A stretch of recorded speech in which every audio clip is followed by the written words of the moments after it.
We are Nastasia Filippo, Lorenzo Alberti, Francesco Ricci, Martin Balaban, and this is Kunst and all. Welcome to another episode of Kunst and all in collaboration with Staatsballett Hannover. Today's guest is Kenedy Kallas, a professional dancer, teacher, and performing artist. She has danced throughout Europe with the Netherlands Dance Theatre 2 and the Hessische Staatsballett. During her time with the companies, she originated roles in 20 new creations with world-renowned choreographers. After 6 years in the companies, she began to freelance. For Kenedy, dance is the embodiment of sensation, energy, and emotion. Dance to her is profoundly sacred and innately human. It is magically healing and deeply rooted. Hi everyone, welcome back to Kunst and all. This episode is in collaboration with the Staatsballett Hannover.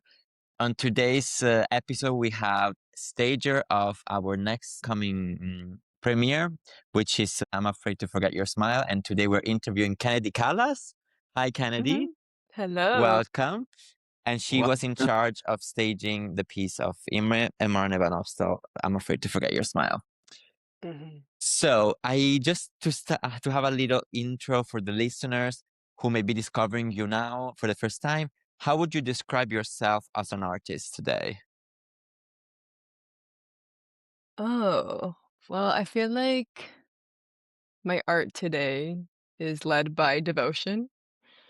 So for me, that means it's in devotion to the Divine Mother, something I'm very connected to, but also it's in devotion to things that are within me, things that are not so easily articulated with words, but it includes like grief, so layers of grief or erotic energy, maybe even like trauma that can be alchemized through the body. So things that I don't need to say, but they can be manifested through the body. But I feel like my artistry comes really from this longing to merge with something that's not seen, but I can deeply feel. That's kind of where I'm at with my art these days. Yes. Nice. Interesting. Yes. Love it. Yeah. How does dance play into that? Yeah. Yeah.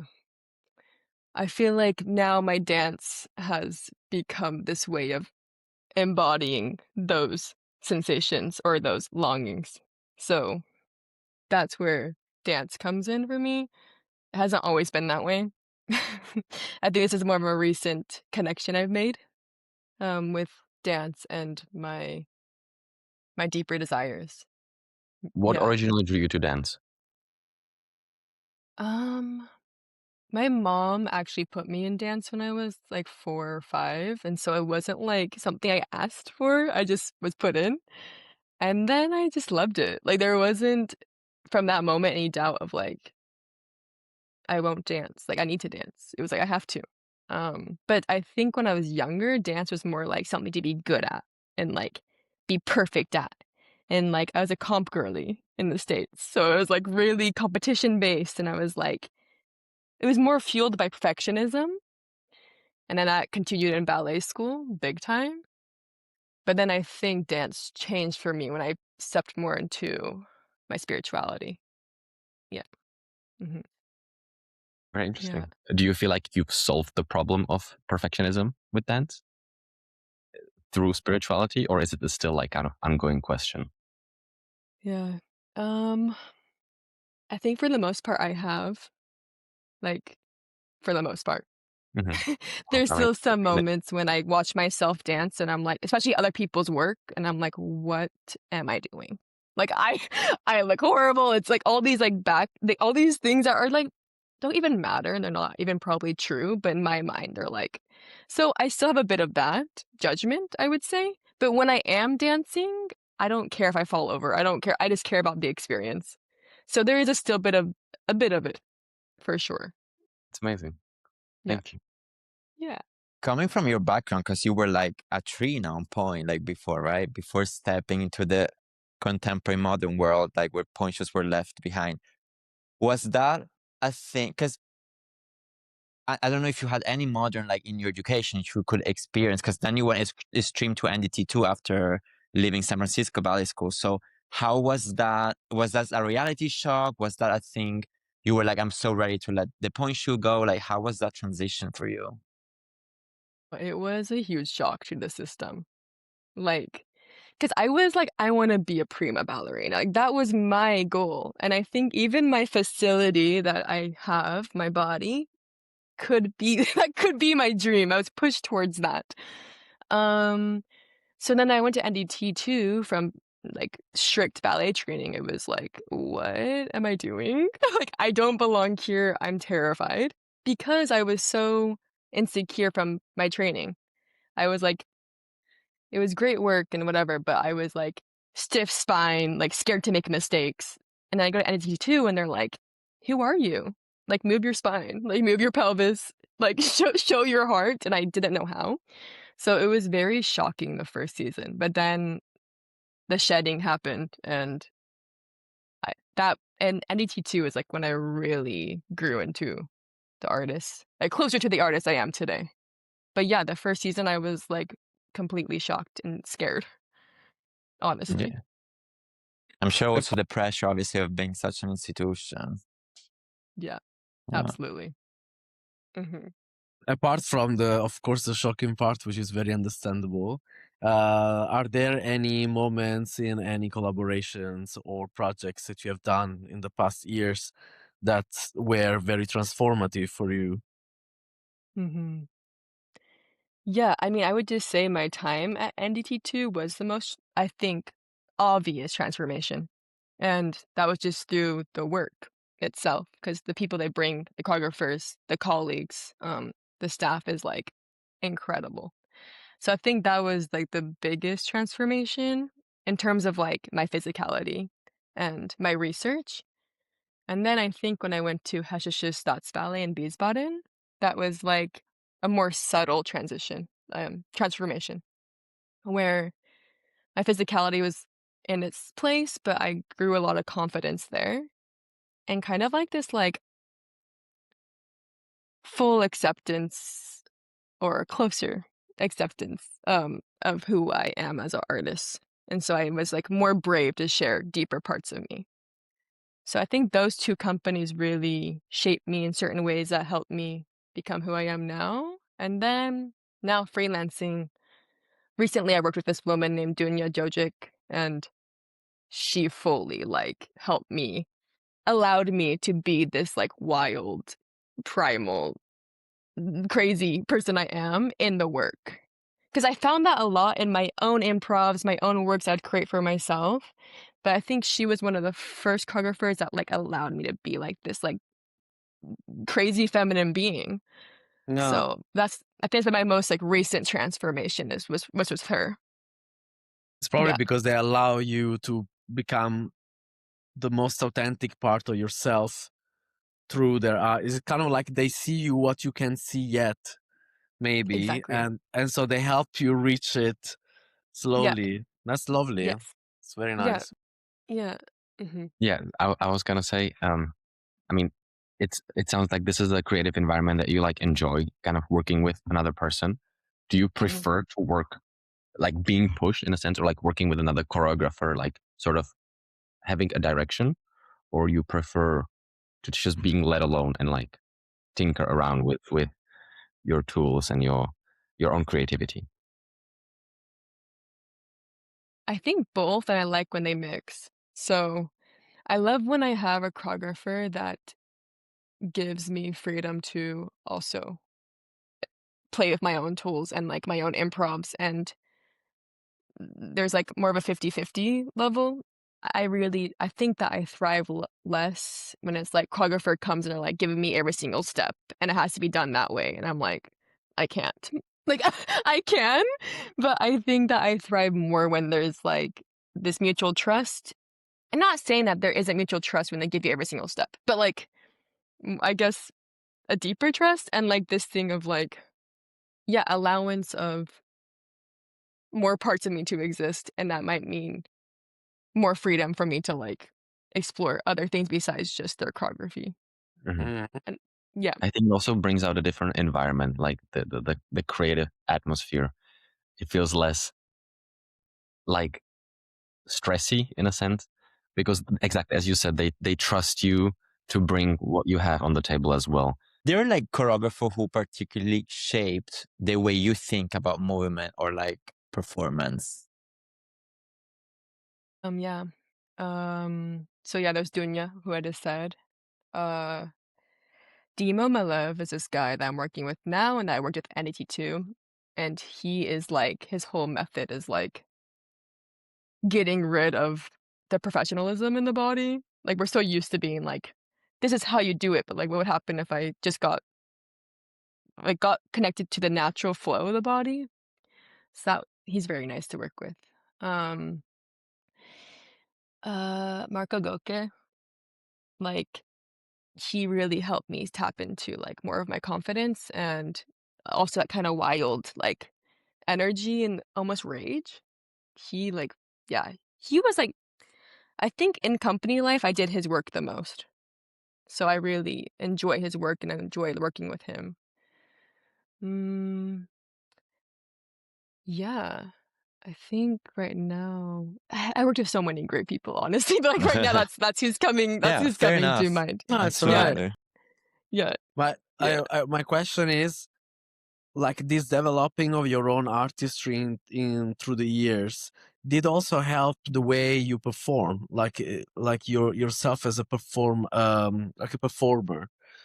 Do you feel also that changed, or like you would say like I'm kind of the same performer because I know what my output was and how I used to put myself on stage, things like this, it just changed the way I do it, meaning I changed the channel, but the way the output is the same, or it also changed that, like the way you perform, the way you present yourself to the audience, or you approach the stage, or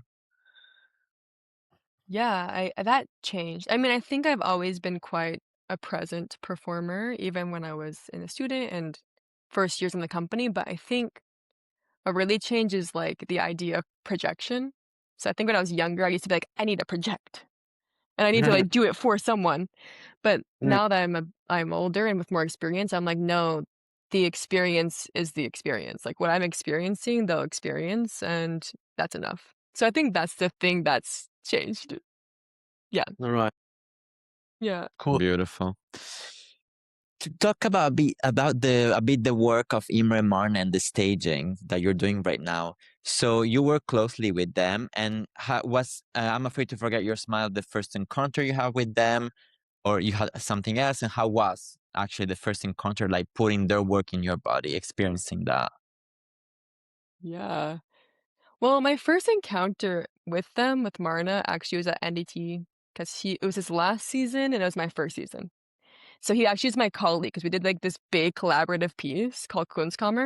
I guess. So we put the companies together, and so I was like dancing next to Marna, like on the wall. So like my first encounter with him was as a colleague, and then the next season they created for NDT 1 this piece called Baby Don't Hurt Me, and that's the first time I saw Imre Marna's creation, and I was like taken beyond because it was so like brutal and physical, but from this it was needed. It wasn't like put on, it was like from this necessary place. And I was like, "Oh, I wanna do that." And then 2 years later, I go to Wiesbaden, and I joined halfway through the process actually because they started the creation the season before. So I joined a second cast with my friend Mayun, just the 2 of us, and yeah, same thing, I stepped into the rehearsal the first day, and I was, like, extreme, almost brutal physicality. But I could feel that it was from this, like, it was needed, it was necessary, it was, like, deeply emotional. Um, and then they sat us down and talked to me and her about the piece, and immediately they, like, brought us in, like, into the space, and there wasn't, like, this weird divide, they, like, wanted us to be in this space, which is amazing. And then they started working with her and I on the physicality too, and yeah, stepping into their world was, for me, somehow natural, I would say. but they also really know how to mentor and guide and say the things that get you to the state that they want. So even though I was like second cast, I felt like they allowed me to have my own version. They allowed me to find my own ways to experience it fully and to then soon dance it on stage also. So yeah, that was my first encounter working with them, and it was really Beautiful. great. Yeah. I mean, I was gonna ask about like their creative language and stuff, but I think you've described that quite well. Do you have anything Yeah. else to say to that? No, I think their creative language is like, yeah, this almost, I think they always come, not always, it's also sometimes theatrical, but when I worked with them, it's from this, um, from the body and the, like, how torqued or how pulled the body can become, but from the essence of like, from the emotional essence. Hmm. Also, And it, yeah, it can be kind of brutal sometimes, but it's yeah, kind of nice too. yeah. And I think their work ties in to what you were saying earlier about like the experience you're having is the experience. This is it. Exactly. And so there are a lot of like um pathways through the work. It looks almost like you're improvising, like you're experiencing the movement as it's happening, as you're moving, but as it feels like it's almost happening to you. And so Hmm. I think, yeah, the experience is the experience for everyone. Oh, yeah, absolutely. And I think that they also really they want that. Yeah. So even like me which staging it, Hmm. that's why I wasn't so like it has to be this way because they really want the dancers to be in that experience. And in that like almost like you're discovering it for the first time each time. And yeah, and then it leaves the audience in this like, oh, they're watching you experience that thing, which is Hmm. so beautiful. Yeah. Let's. I want to know a bit more about the piece that you work with them with the people in Hannover. I am afraid to forget your smile. Can you tell me something about that, please? Like I About don't the know piece. what's Yeah. about because I don't know anything. I never seen it. So Hmm. Okay, cool. Yeah, it is. I mean, ultimately, it's about death. Um, but they didn't want to get too heavy or too dark. They wanted to balance it with aliveness. So there's like a lot of playful energy in it. There's a lot of like high physicality and like a lot of dynamic, I would say. But ultimately, it's about death and about memories and grief and yeah. And then the piece is six dancers and they're kind of naked. And the original, like in Wiesbaden, we had a choir. So there's benches and there's a choir. Um, and they're also part of the piece. So that was kind of that's what the piece is. That's what it kind of looks like. Still relating back to the piece. I mean, my question is like, there are a lot of images, pictures throughout the piece that are like very distinctive. Um, yeah, it feels very visual in that sense. I don't know. Do you have a favorite part? Do you have a favorite like an image that's very evocative of like kind of what the piece represents to you? I think maybe it's not an image, but it's something that I always loved to experience each time I danced it was after the full actual portrait scene. There's a big portrait scene, and there's like you build it up a bit.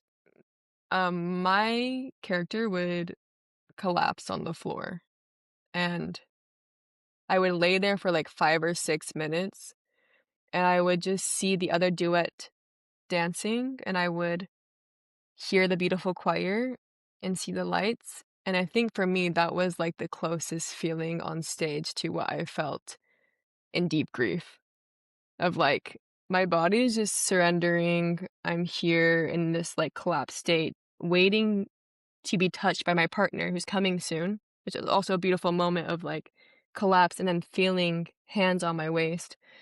But those 5 minutes of just like, oh, this feels real. Like I just did a 25-minute piece of dance, dance, dance, dance, dance, and then and then suddenly everything's just collapsed. And that's when I really could feel the essence of what they're trying to create. That was my favorite moment and I image. love that. Yeah, it Yeah. sounds amazing. Also, I love when it's very rare, but I love when we as artists have this specific part sometimes in some pieces where we can be really relaxed on stage, like do nothing, and you're surrounded by it. Your colleagues who are dancing, you have the lights on, you have the music. If you have live singers, even better. And you're just in the middle of something with everyone looking at peace, and you're just there surrendering. It's so beautiful. Such great moments. I had some of those also sometimes. I always loved those ones. So good. Talk about a bit the differences between dancing the piece and staging the piece. So how does the experience differ between the two things? Mm-hmm. Yeah, I feel like it's different kind of pressures. Like dancing, it's like you're the one doing it. You're the one who's like physically um in it. And then staging, it was like there's the responsibility to give as much knowledge as I have and the responsibility to share everything that I know. But there was like if I forget what's next, I can go to the laptop and look and then like share it. Like there's a different kind of responsibility, I would Yeah. say. So Right. it's like a different pressure of like maintaining the quality of the work and the essence, but then like I don't actually have to go out there and do it. Then when you're dancing it, it's like a lot more, I think. Like there's a lot more to do, maybe. Maybe not to do, but it's a different rule. And that's been fun to feel. No. Is it Yeah. is it easy to like, because like I would imagine myself, for example, staging a piece that I've done, would you like just go basic like steps in brackets, or you would like already try to tell them what you experienced then, or you would try to find layers? Like how would you like, because it's a very very physical piece, so I wonder, like staging, were you going like, okay guys, this is the structure, let's find the physicality, or we already explaining the step, trying to like recall what you felt in that moment? Like how that does the process work? Right. So for me, it was kind of first teaching steps. It depends what section, but I would also always just like put in a bit of the feeling. Maybe not my feeling, because who am I to say what they should feel? Because I felt that. But the feeling or the essence that we're trying to achieve. And so, at first I teach steps and I would see a certain dancer and I would be like, I can give this input that could help them get a little bit deeper. So usually it's a bit steps and then slowly feeding in like ideas and qualities and textures and emotions, and that's kind of how I did it. Beautiful. Right. Yeah. Yeah. I wanted to ask you, but I think you answered already, and I couldn't agree more. Like about like if you allow, of course, the performers to have their own interpretation into the steps, so you're trying to, of course, put your own. Like sometimes when you used to see a piece in a certain way, and then you see it with a completely new cast, and then they do something which it looks similar, but it's not. It could be exactly another piece. Like Mhm. that's okay, but you seem a kind of person that allows that for Yeah. how you're speaking. Yeah. Yeah. Well, I feel like there's something about if it's in the right essence, in um the right realm, I don't really care. Like if they're suddenly doing like a step, but it's like a completely different vibe, I might be like, okay, let's let's find it, but I don't need them to do it like me. I really would also hate that. I would be like, wait, no, Yeah. don't do it like me. Yeah, so I totally agree with what you're saying. Yeah, Yeah. No. yeah. Thanks. I Mhm. mean, if I can add from my experience, it was also like great, because I mean the stagers we had, it was you and Benjamin Barnes, um, and you guys are both very young and like still like amazing dancers, and so it was wonderful being able to like see the physicality, even though it was something that we were not trying to like achieve perfectly, but like it was very easy to understand, kind of to get on the same page of what we're trying to achieve, what the essence of it is. And I think that we really appreciated that as well. That's cool. Nice. Amazing. Yay. We were talking about responsibilities before, and you obviously said as a stager, it's a different responsibility. How would you, like, what kind of responsibility do you feel like a stage, like staging someone else's choreography? And what would you describe as a successful staging in a way? Like, Yeah, good question. I think I feel like successful staging is obviously getting the format out correctly and this and timings and all of that. That's obvious. But then I think the next thing is getting the dancers connected and the dancers to find their own way to achieve the energy that they want and that I've seen and that we talked about with Martin and Imre. So I think it's one thing is just the basic, let me give you all the steps. You do this on this count, blah, blah, blah. And then the next thing, which I started to see with the dancers, was tapping into the energy to achieve the highest quality that we can with the piece, which isn't even about technique or whatever. It's about the energy, especially in this work, and the connection between the dancers. So I think that's the responsibility I had. And then doing it in the name of Martin and Imre in their language and not adding my own thing or adding my own take, being humble. That's this is for them. I'm going to just try to transfer this to this new cast. Yeah. beautiful. All right. Yeah. I want to ask you about, because I'm the only one out of the three of us that not in the company in Hannover. So I wanted to ask you, please don't feel biased about it because the two of them are here. How was it?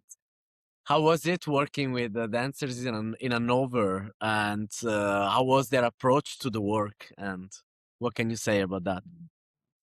Oh my God. I loved working with the dancers at Hanover. And I'm not just saying that because they're here. I'm being serious. Everyone I talk to about it, how is it? I'm the dancers are the most open-hearted, humble, giving, receiving, people I've worked with in a long time. I literally am have hope.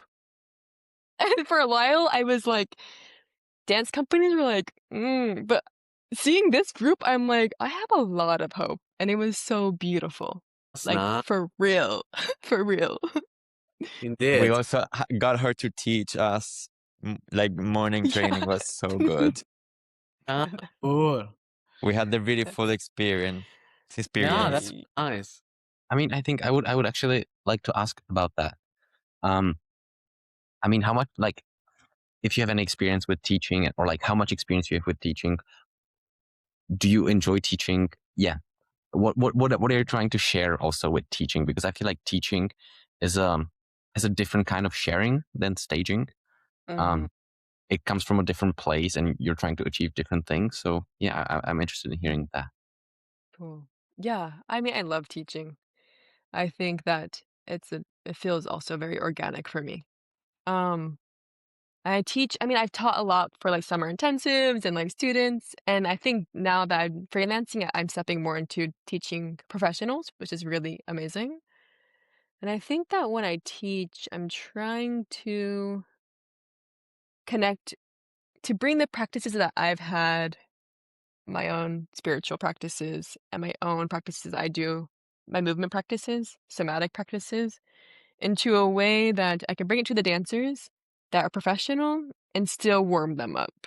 So I try to bring these deeper questions, try to bring the imagination, the sensitivity of the body into the class, but then I have to do it in a way that you still get warm. You're not just meditating and floating for an hour and 15 minutes. So that's what I've been learning through the journey of teaching, but I love it and I want to continue doing it. Question. Please. Are you teaching ballet classes or more like a contemporary style? It depends. I usually teach contemporary, improv, but Yeah. sometimes I teach ballet also, which is fun. Yeah. Okay, cool, I'd nice. love to take a ballet class, actually. Yeah, it's really fun. Yeah. And if you come question, back next time, we teach ballet. Yes. Now, question also, when you talk about spirituality or the somatic part, because the second time you mention it, I wonder, did you do some kind of specific study about it, or or it's just up to you that you just got into something and you read about it, or how how did you develop this spirituality you have and those knowledge about somatic and stuff like this? Love it. Yes. So I mean, I've always been very spiritual just since I was young and grew up in a very spiritual family. And but I think when I went to Wiesbaden is when I got a bit deeper into it because there's not much to do there in Wiesbaden. So it was like NDT, I was tapping into it a bit, like different meditations, different this and that. But I went to Wiesbaden, it was like fully drawn in, and I practiced like this tantric lineage. It's the Sai Shakti lineage. So, anyways, don't need to get into that. But tantric lineage, and also I have a somatic teacher, and we do a bit more of like somatic dancing. And then I'm part of a bhakti lineage too, so it's devotional lineage. And just one time with one of my teachers, they're like, just close your eyes and move how you want to for 10 minutes. We did a full meditation before that. And then we did this eyes closed improv. And I'm like, what if I did this for like 40 minutes on my own? Like, what would happen if I would like extend this meditation on my own? And so like I would do that as my practice for myself. Or it was like one time in this tantric class, we did this thing called inquiry where you and the teacher will ask us a question, and then we answer based off where we feel it in the body. And then the other person just holds space for you without nodding or saying no. They just hold space for you, and you answer the questions based off what you're feeling in the body. And I'm like, what if I just turn that into a dance practice of I ask myself a question, or I don't know, I have these oracle cards. I let the oracle card ask me a question, and then how can I improv from the answer of the body? So like just Yeah. this is just a few examples of ways that like I've taken little things from my teachers, my lineages, and my intuition, and then transformed it into more of like a physical practice. It's Yeah. nice. I like it. Yeah. It's very interesting. I would like to Mhm. try. I mean, I Yeah. I feel extremely connected after I did your class, like really to my inner self. And I didn't Mm. even care like, oh, I need to make sure to like be warm for the rehearsal or for this. I'm sure I hope my ankles are warm, shoulders, whatever. I was so connected to the inside of myself, and even because you asked us why, like, go back to why you started dancing, why you felt like moving, and like after 1 hour 15, I felt so connected. And you, at the end of at the end of the class, sorry, you came and asked. I hope it was not too physical, but like it was just an incredible experience that I didn't even go and ask myself that. I was like, was this too much? Like it was just 360 degrees, and like it made so much sense, and it was just a very fulfilling experience. Because sometimes, especially in double bill, triple bills, like you get material thrown, and like it's very hard to connect of the reason why we do it. And after your teaching, I felt so connected. It was so beautiful and so needed, actually. So, and it's really beautiful to see that what your aim is actually connected, and it does reflect to what you then also achieve. So aim and achievement connect, and I think this is very important, and what makes a really good teacher at the end of the day, because what you have in mind is actually transmitting.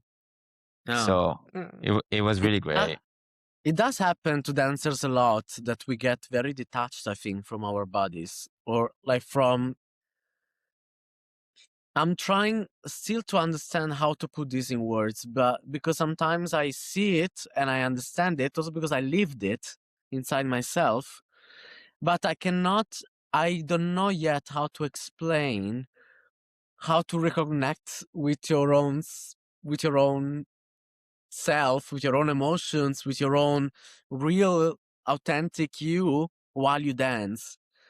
It's just something that happened to me, happened to my body, but I don't know how to explain it. If I would like to explain it to someone else, I don't know how to explain it in a way that it doesn't sound rhetorical, or it doesn't sound like just um just like, oh, use your emotions or something like this. You know what I mean? I don't know how to explain exactly that feeling of like, but because I think before that you need to recognize that you're detached from yourself. I think if you don't recognize that, I think that's when you think you're doing it, but maybe you don't at some point. I just felt for myself, from my own experience, that the moment when I start to understand why and how, it really changed the way I was performing and the way I was working. Suddenly I started enjoying much more everything. I started enjoying the classes, I started enjoying the work, I started enjoying dancing, because I knew I could do it from a very vulnerable aspect of myself that I was putting out there, because I think there is also that somehow. It's our own perception towards what we express to the people. And sometimes we feel that we have to suppress that to put something forward, which is like the aspect, the technical, the way we should look like, we repress our vulnerability for it. So that's why I'm very interested about your way of connecting talking about spirituality and the somatic aspect of it, because I think I start feeling like maybe I should read something about it, because maybe slowly I will find my words then also to translate this to the dancers or to the people I'm working with. So thanks for Yeah. the input. I'll send you books. If you want to read about it, I'll send you some books. Absolutely. Oh Absolutely. my God. I'm being Yes. serious. Yeah, me too. Yeah. Absolutely. Send it over. Yay. Oh, yeah. I will be very happy, because I'm trying now to read more books and more things, because I started now into the teaching and into the coaching. And yeah, there are certain things that, I think it's not enough when you realize it yourself. You need to know how to communicate it. And that's, I think, the gap you need to reach. It's like, how can I communicate this enough so that people can understand what I mean? And I'm not just like out praising myself for what I understood, you know what I mean? But I'm trying to use it for them to try to get in a good place for themselves as dancers, as an artist. No. Anyway. I mean, Kennedy, if you have any title of books in mind right now, I'm sure some listeners could also could connect to this and are interested too. So if you have any books in mind right now that you just say before giving eventually a list to Franci, you can just share We them can if you have them also, in mind. Otherwise, you know what? We can also do that. Kennedy can share it with us, and we can put it in the section under the episode. Yeah. So also that, you yeah, know what? So oh everyone, yeah, absolutely. so it's accessible to So everyone. If for you, Kennedy, it's okay. I don't know. Of Yeah, course, I we think might that ask. just the books are um very spiritual and esoteric kind of and part of a lineage, but I'd be happy to share them. If they help anyone, let me give them. So I will give them to you and then you can great. put So them in listener, little check our bio in Yes. the on Yeah, the because it could be Spotify, that more YouTube, whatever. people, it could be that more Yes. people are in search for this meaning, For Yeah. sure. We Yeah. don't know who's this episode, this episode is gonna, how many people is gonna reach and who will be interested into it. For sure. Exciting. Yeah. Yeah. Okay, I just coming back to the teaching and giving classes. I mean, we spoke about it a little bit during one of the lunches. What I really appreciated also in your class, that there was a focus on um, like finding myself in my body, warming up my body. It was very holistic approach to the warm up, which I feel like is lacking sometimes, especially when we just do ballet class, warm up the body, get the leg there, point your foot, get everything ready, and it feels sometimes then it doesn't translate to being available or being ready to approach some work. And I feel like that is something that maybe sure it's more necessary in certain rep than in other, but I think that it is something that is very useful and what would be the right word, helpful for any sort of movement, any sort of dancing. And I think that is something that we could, push for more, or try to understand. And it stems up to the person doing the warm-up and also to the person giving the warm-up.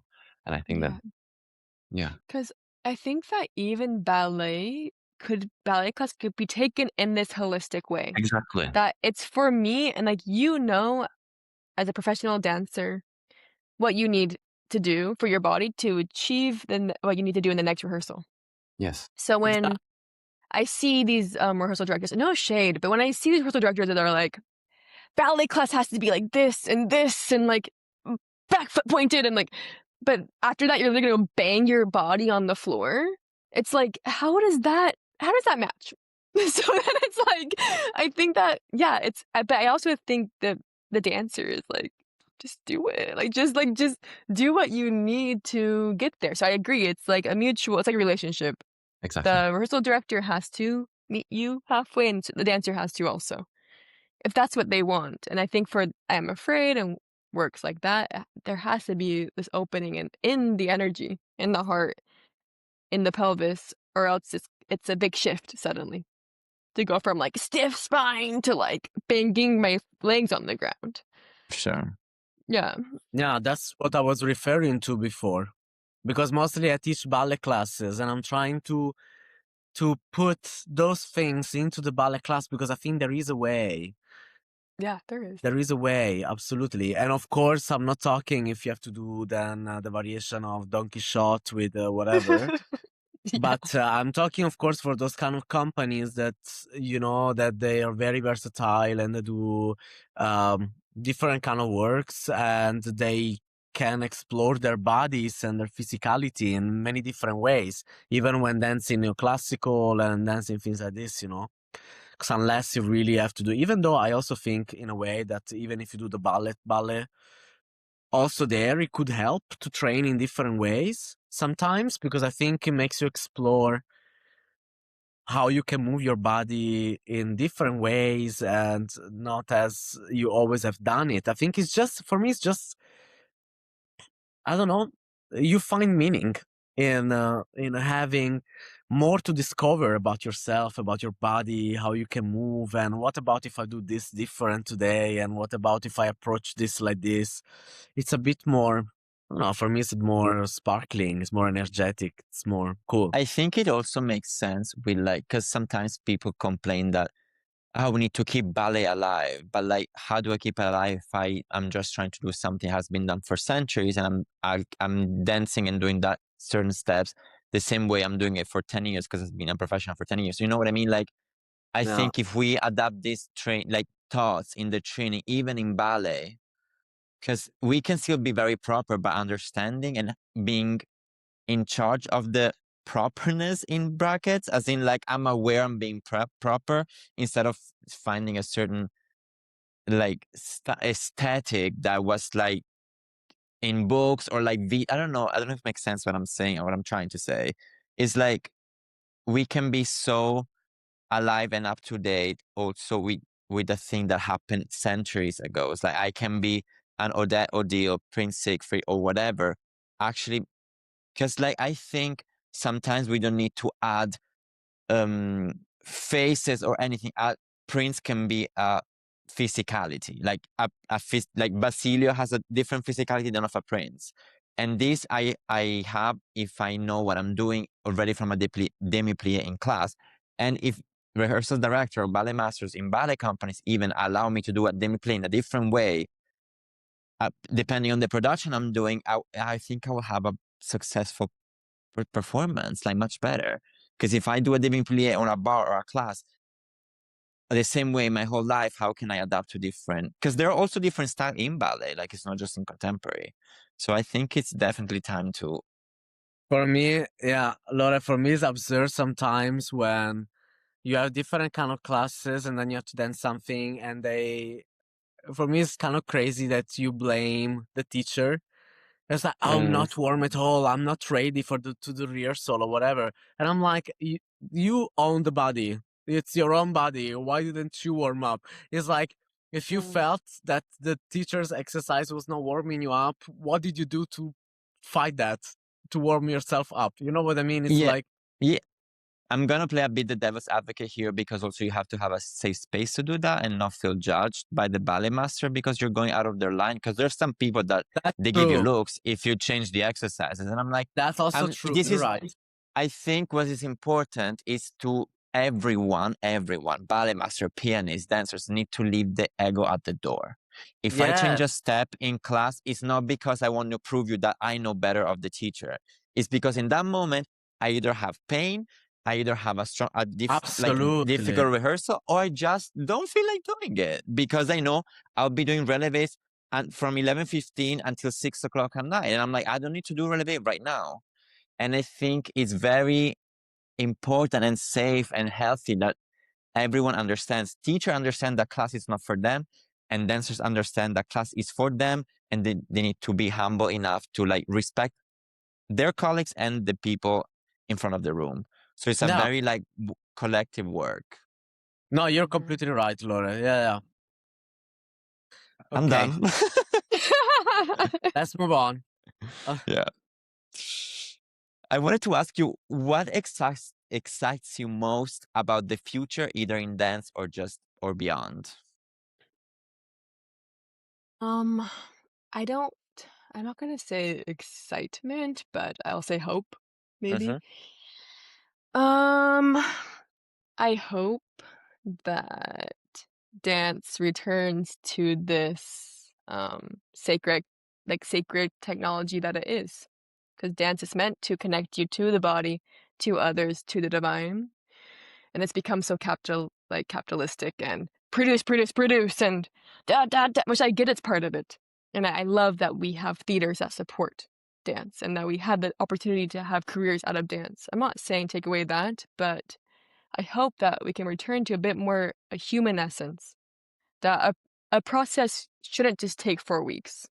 Hope it can take like 2 or 3 months, or that dance isn't so aesthetic and like, like I just hope that we can return to just something more human and something to the roots of dance, which is literally this healing tool and not this like professional thing. So there's that. And then beyond that, I just hope that the most like oppressed souls on this planet find freedom. And I hope that we can rise in love and that the darkness just can fall. That's me going deep really far, really fast. But like that's my biggest hope and my biggest excitement for the future. But in dance, it's kind of similar. I hope dance can return to this like holistic thing that it actually is. Absolutely agree. Yeah. Are there any kinds of projects or collaborations you dream of doing next?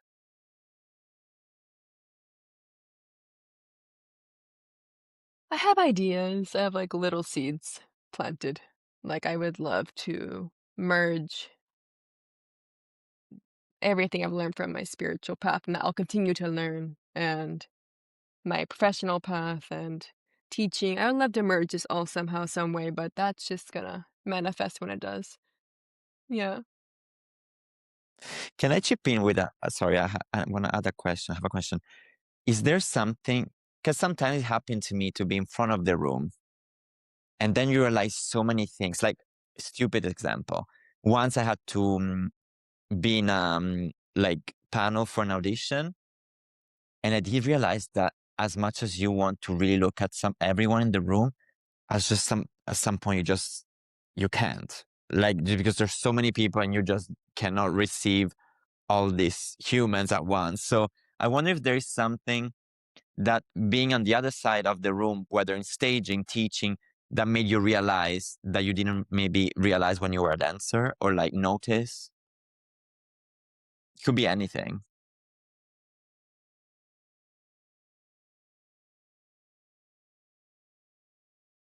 I think that with teaching, especially, like let's say more like students, or like also auditions. I've been for company auditions before.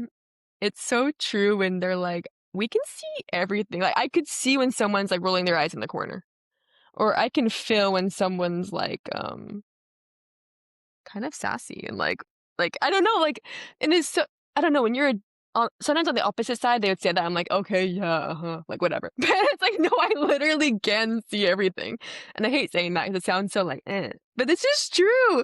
And I also agree. Sometimes what you just said, it's like there's a lot of information.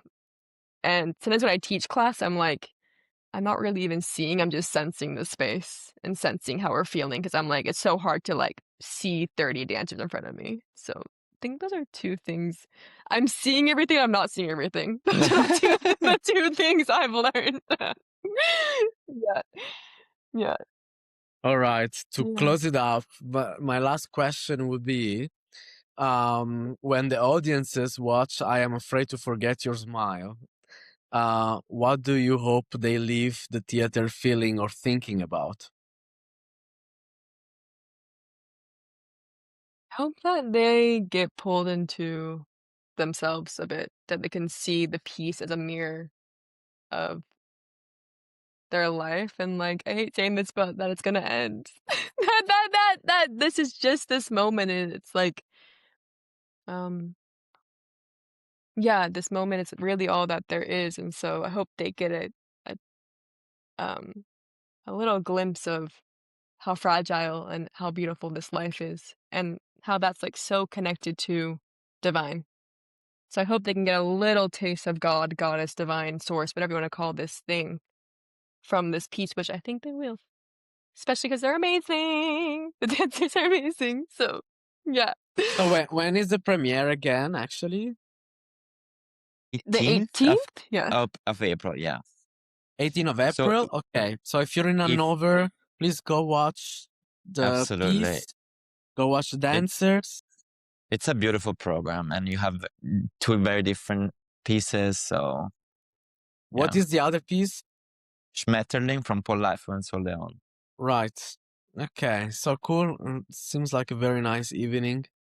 Sad I will miss it, but I think Martin wanted to add something because I saw you wanted to add Martin, something. sorry. I mean, it's okay. I think this was a beautiful ending. I have I had a little question. Like, is there something that you value a lot, or like that you find very precious that you don't get to share a lot? And if then, what is it? Just like anything that Anything? I find very precious and value a lot. Oh, I don't get to share a lot. No, I think I kind of was talking a bit about it with my spirituality and the connection of spirituality and dance. I don't feel like that's something I get to share often. And if I do, people are like, woo woo, or like, she's lost it. So I think like, I think I shared a bit of that. And I'm also, yeah, no, I think, yeah, I'll leave it at that. Hmm.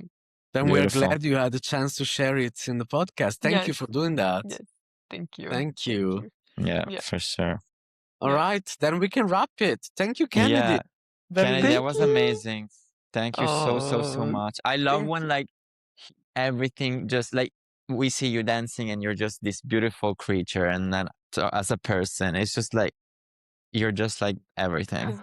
Okay, It's thank been you. great to have you around. Really, it was so refreshing and like so inspiring. And you were dancing also with us and like teaching and also taking class with us in the morning to warm up too. Like it was just great to have you around. I Your miss you first guys. perspective. Yeah. Come back. But you're coming to the premiere, or? I'll be there at the premiere. Work. Nice. Work. Yes. Nice. Great.